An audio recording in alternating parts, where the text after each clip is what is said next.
Hi there, and welcome to The Arena, our weekly sports show with highlights of Namibian and international sport over the weekend.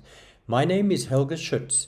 Well, in today's show, I've got lots of sports news. We've got cycling, rugby, football, and cricket.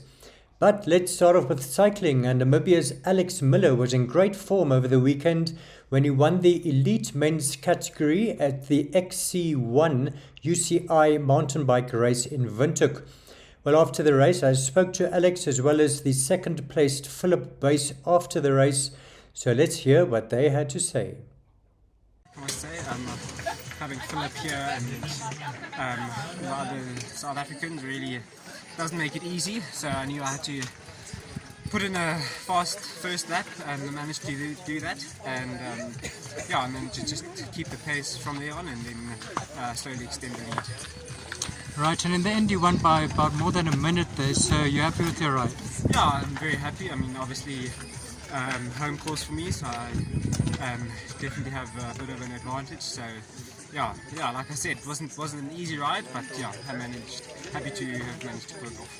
Right, Alex, and how important is this race in terms of UCI points and so on? Yeah, it being a Class 1 event, it's 60 points available, so if you're racing overseas, 60 points is it's a big lot, it's a lot of points, so of course very valuable for overall ranking, and hopefully it can pay off towards when I go do some races in Europe.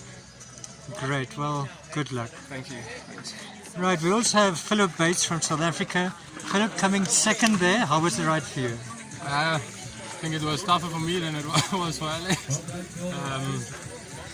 We've raced here before. We had Continental Champs a few years ago, and I struggled quite a bit here on this course. I don't think it's not necessarily the route or anything, but it's it feels like the air is quite dry here. So Alex had me on the first lap already, and then it was just about settling into my own pace and just surviving out there.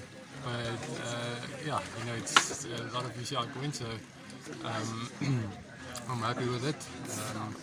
It's a nice trip to Namibia. Great, well done. And Philip, you and Alex, you did the Cape Epic together, where you actually were the first African team. So how was that experience for you? Yeah, it was great. Epic was a big goal for us quite early on in the season. So I think it's about 4 or 5 weeks ago now, and after Epic, for me it was all about recovery and finding motivation to get going again. So it takes a while to recover from that race, but I think we're well recovered now, and gives us quite a good base for the rest of the season. And these cross-country races give you the speed and power that you need for some other races. Moving on to cricket, and the Namibian Capricorn Eagles have been in great form in their quadrangular international T20 tournament. On Sunday, they beat UAE by 7 runs on the Duckworth-Lewis system to qualify for the final. That was their 5th successive win in the competition, and they are now way ahead of the other teams on the log. Namibia won the toss and elected to bat, and although they lost regular wickets up front, Sune Wittmann kept them in with a chance, scoring 20 runs off 24 balls. Namibia was struggling at 37 for 6 wickets, but Wilka Mwatile with 24 not out and Merceli Gorases with 16 revived their innings with a 41-run partnership as they eventually reached 78 for 8 wickets off their 20 overs. It was not much of a total to defend, but Namibia put in a great bowling and fielding display to limit UAE to 50 for 6 wickets when the match had to be called off due to lightning, and Namibia were adjudged the winners by 7 runs on the Duckworth-Lewis method. For Namibia, Kayleen Green took 2 wickets for 16 runs and Irene van Zyl 2 for 16. Right, moving on to rugby, and United went to the top of the Namibian Premier League after beating Rehoboth 46-31 on Saturday. Well, after the match, I spoke to United coach Robbie Dixon, so let's hear what he had to say. Scrappy. We knew Rehoboth was going to bring the fight to us. Obviously, they play a very quick game. not completely satisfied with our game. We messed up in defence quite a bit, but it's a W. We're happy that we could end the first part of the round with 3 wins. So yeah, not completely happy with the performance, but at the end of the day, it's a win, and that's all we wanted. Right, as you said, 3 wins in a row now, still unbeaten. So how do you feel about your luck position? I'm not sure if we're 1 or 2 or 3. I don't think it really matters right now. We're playing to the end of the season. We've got a goal in mind, so happy that we are where we are, but obviously still a lot of work to be done to end up on top. And Wanderers, of course, also unbeaten. What do you think of their form so far? Well, we know Wanderers is going to be a strong team. They're always a strong team. They've got a big pack, and they've got big backs as well. That's movable. But no, all respect to Wanderers. We'll meet them sometime, I think 10th or 13th of June. So can't wait for that game. And we're still on rugby, and in other matches, Wanderers drew 19-all against Kudus, Western Suburbs beat UNAM 22-20, and Reho Falcon beat Grootfontein 35-29. Well, let's take a look at the log standing and the weekend's complete results.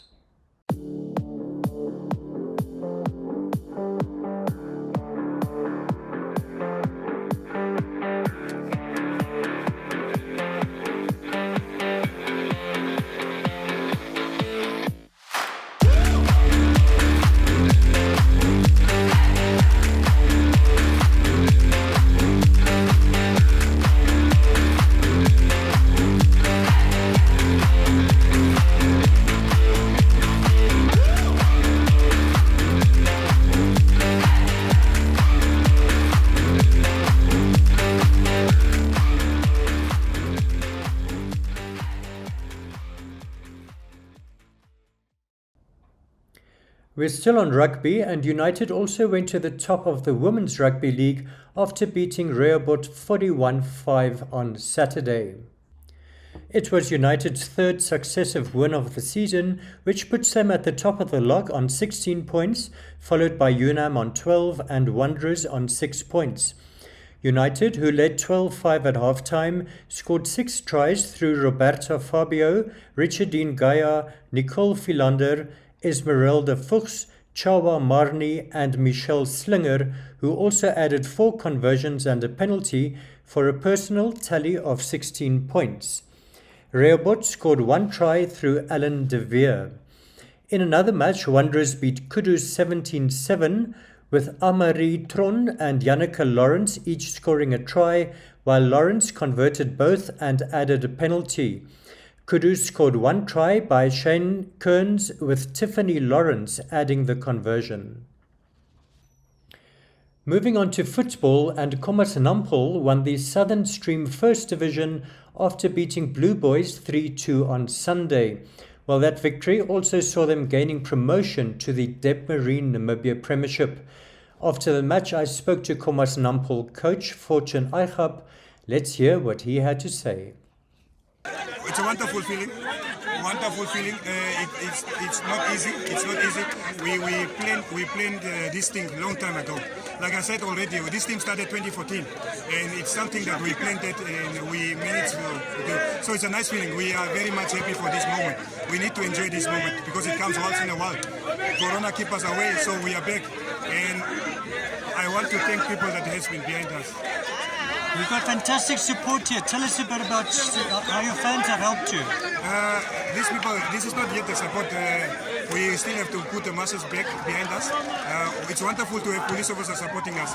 We need to grow our supporting brand also, so that we can move on. But this is wonderful. This is wonderful for the police fraternity. Yeah. Right, and Fortune, how do you think you will do in the Premiership? We cannot talk about the future now. We need to go back, plan and so. But good thing is I'm coming from Premier League, so I know what is expected there. So we need to plan and do proper things. But now we focus on last game that will be against DPS, so that we can close off. So this team has so far played second round over and lost. So it's a magnificent 8 clean sheets in the second round. Only 2 games that we concede. So 10. We want to keep winning all the remaining games also to close off on a high note. Great scenes there of Khomas Nampol players and their fans celebrating their success, and good luck to them in the Premiership next season. Well, we're still on football, moving on to the FNB Women's Super League, and Tura Magic went to the top of the log after winning both their matches over the weekend.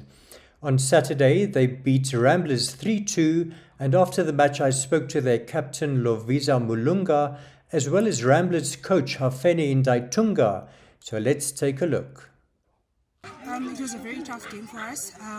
In the first half, it was not really so much our game, but in the second half, we tried our best to make a comeback and obviously win the game 3-2.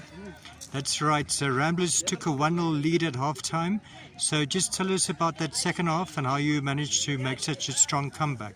All right, in our team, we always believe that we are very resilient. Despite all the fact that we were 1-0 behind, we never gave up. We made sure we gave our all until the last whistle. Right, Lovisa, and I think you guys are now on top of the log, but how do you see this league title going? It's going to be a very tough journey for us, and we are going to work extremely hard, extra hard, to try and gain this title. It was a very good game. We tried our best to disrupt a very excellent Tura Magic team, but unfortunately we lost today, and there's nothing to be ashamed of. We tried our best. Right, you got off to such a great start, taking a 1-0 lead at half-time. So just take us through the game. Okay, we took a 1-0 lead at half-time. We scored via an excellent set piece. But when we came out in the second half, you could see that their experience took a toll on the game, and we just couldn't keep up with their fast movement of the ball and a lack of concentration from our side. And then eventually they scored 3. We came back with 1 at the end, and to lose 3-2 against a very super team like this is nothing to be ashamed of.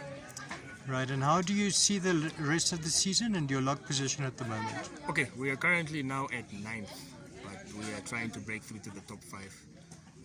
If we play how we played against Tura Magic in both legs, we drew the first time and lost this one by 1 goal. I think we should take this as motivation to just keep on climbing.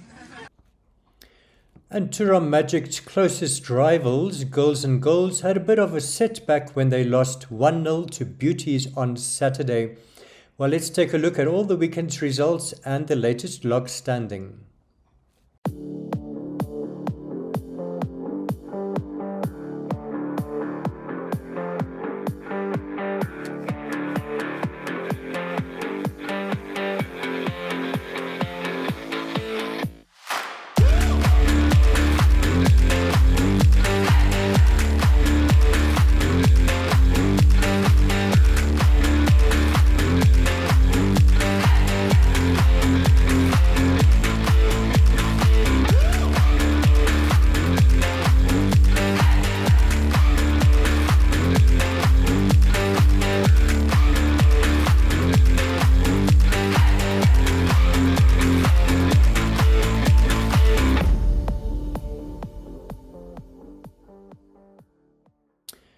And we're still on football, and the Debmarie Namibia Premiership continued with numerous matches throughout Namibia over the weekend. African Stars, of course, are already the champions. They beat Okahanja United 3-1 last Tuesday and cannot be caught anymore. But all the other teams, of course, will be out trying to finish as high as possible. Well, there's, of course, also a very big battle to avoid relegation at the bottom of the log. So let's look at all the weekend's results and the latest log standing.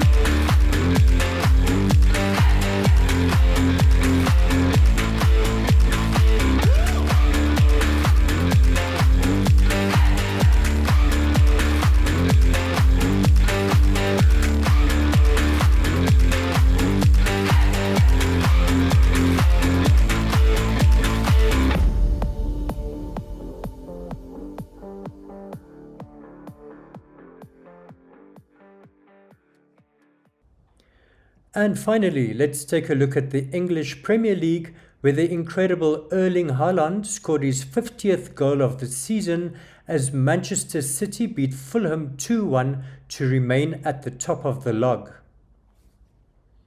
The Norwegian is the first player to reach 50 goals across all competitions in a single English season since 1931. There were also wins for Manchester United, who beat Aston Villa 1-0, Newcastle United, who beat Southampton 3-1, and Liverpool, who beat Tottenham Hotspur 4-3 in a thriller at Anfield. Arsenal, meanwhile, take on Chelsea on Tuesday night in a match they will have to win if they hope to snatch the title away from Manchester City. Well, that's all for today's show. I hope you enjoyed it. So from me, Helge, it's goodbye till next time.